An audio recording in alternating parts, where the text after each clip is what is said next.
குரு மாத்ரே பியோ நமக. ஜெய ஜெய சங்கர, ஹரஹர சங்கர. இன்று ஆவணி அவட்டம், உபநயனம் பூணூல் சடங்கை நடத்தி கொள்ள வேண்டும். அதிபுத்திசாலியாக மகா மேதையாவே இருந்தாலும் 5 வயதில் கூட பூணல் போட்டு விடலாம். 16 வயதிற்கு மேல் உபநயனம் செய்வது என்பது பேரளவிற்கு மாத்திரமே என்றுதான் சாஸ்திரங்கள் கூறும். உபநயனம் என்றால் என்ன? இந்த உபநயனம் நமக்கு துணையாக என்னமெல்லாம் எப்படி உதவி செய்கிறது என்று பார்ப்போம். கண் என்று பொருள், ஞானம் என்று கல்வி அறிவை பெற்றால் மட்டுமே ஒருவன் கண் பெற்ற பயனை பெறுகிறான். திருவள்ளுவர் கூட குறிப்பிடுகையில், கடவுளை பற்றி அறியும் அறிவே உயர்ந்த அறிவாகும். அதனால் தான் பூணூல் அணியும் ஒவ்வொருவருடைய அந்த சடங்கையை பிரம்மோதேசம் என்று குறிப்பிடும். ஆவணி அவட்டத்துடைய முக்கிய அம்சமே நாம் நெறிமுறைகளை எப்படி பின்பற்ற வேண்டும். இறைவன் நாம் இந்த பூமியிலே சகல ஐஸ்வர்யங்களையும் பார்ப்பதற்கு நன்மை தீமைகளை வகுத்து அறிவுக்கும் நமக்கு அளித்த கண்கள் 2. ஆனால் நாம் அந்த புத்தக அறிவை தாண்டி இறைவன் அறியவும் இறை சிந்தனையும் நிகழவும் இந்த நமக்கு ஞான கண்கள் என்ற இன்னொரு கண் தேவை. அந்த கண் கொண்டு பார்க்க தொடங்கும் வைபவம்தான் உபநயனம்.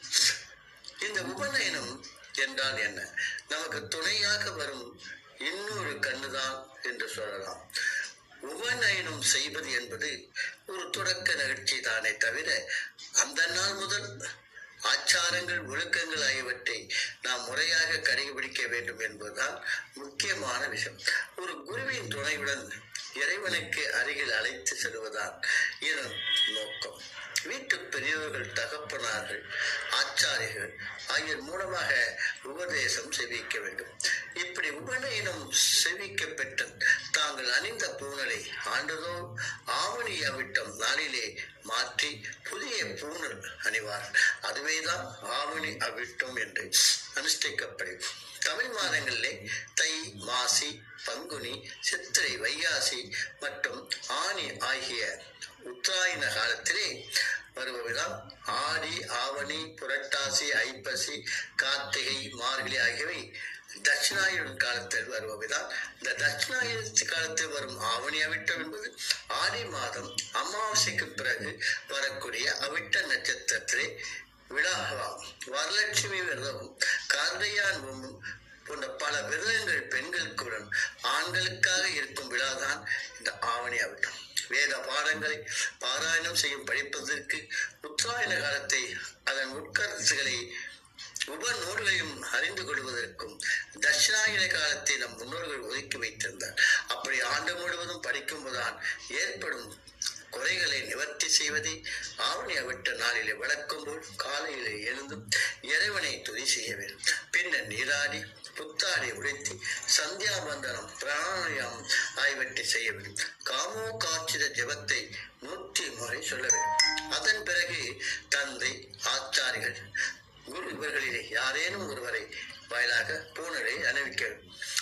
திருமணம் ஆகாத ஒருவருக்கு பூணுடையும், திருமணம் ஆன 2 பூணுடையும், திருமணமான பின் தந்தையை இழந்தவர்கள் 3 பூணுடையும் அணிய வேண்டும்.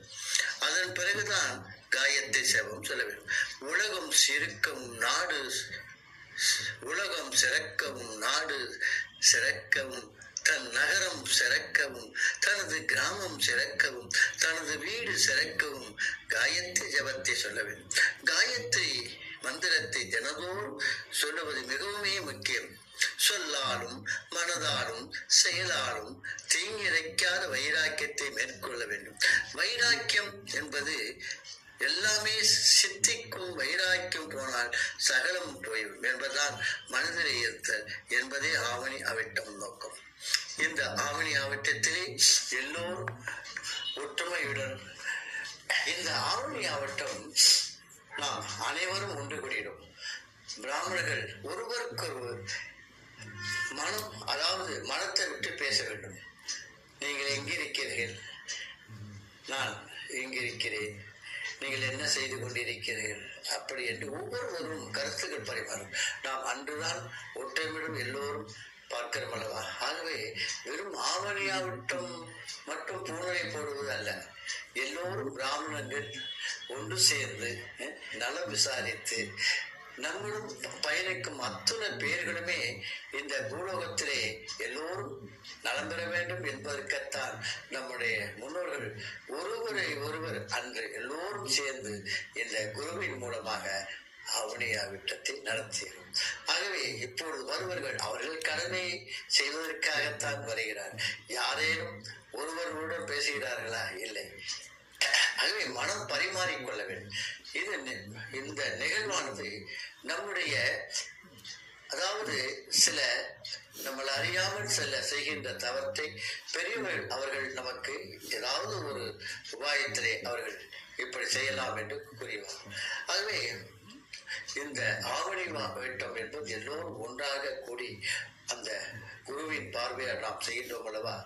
ஆகவே நானும் மற்றவர்களும் இந்த வந்திருக்கிற அனைவரும் குழுவும் ஒருத்தருடைய பேசுதல், அவருடைய இந்த நல்ல ஒரு பகவானுடைய சிந்தனையை பற்றி பேசுவது, இப்படி ஒருவருக்கொருவர் அந்த பரிமாறிக்கொண்டால் இன்னும் சிறப்பாக இருக்கும்.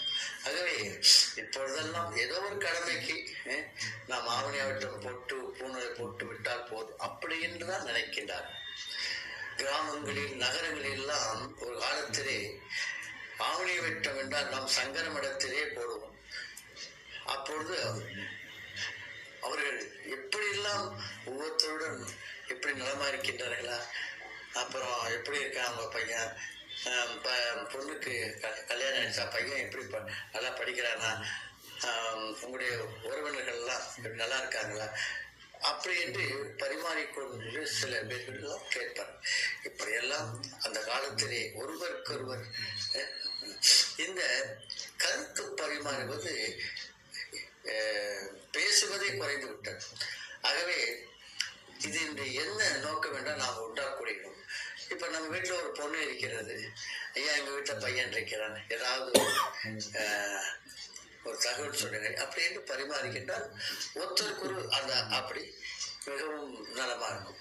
ஆகவே இந்த வரும் வருடத்திலாவது நாம் எல்லோரும் ஒற்றுமையிடும், பிராமணர்கள் ஒவ்வொரு கலாச்சாரத்தை விட்டுக் கொடுக்குமாறு ஒவ்வொரு பரிமாறிக்கொள்ள வேண்டும்.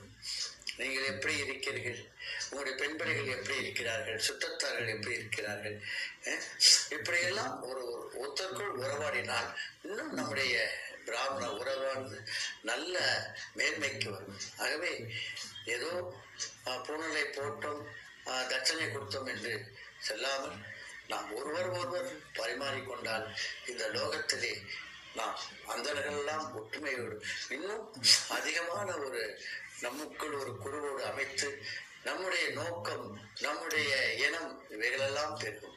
ஆகவே தயவு செய்து ஒவ்வொருவரும் பரிமாறிக்கொள்ளுங்கள். இந்த உலகத்தில் நாம் இருப்பது நமக்கு எவ்வளவு நாள் என்று தெரியாது. ஆகவே இது ஒரு நல்ல சந்தர்ப்பம். நாம் சுயநலம் இல்லாமல் பரிமாறிக்கொண்டு நம்முடைய இந்த உறவுகளை புதுப்பித்துக் கொள்ளுங்கள். வணக்கம் நேர்களே. இன்று உங்களுடன் பகிர்ந்து கொண்டவர் பம்மர் கோபால் சிங் சுவாமி. வணக்கம் நேர்களே, வணக்கம்.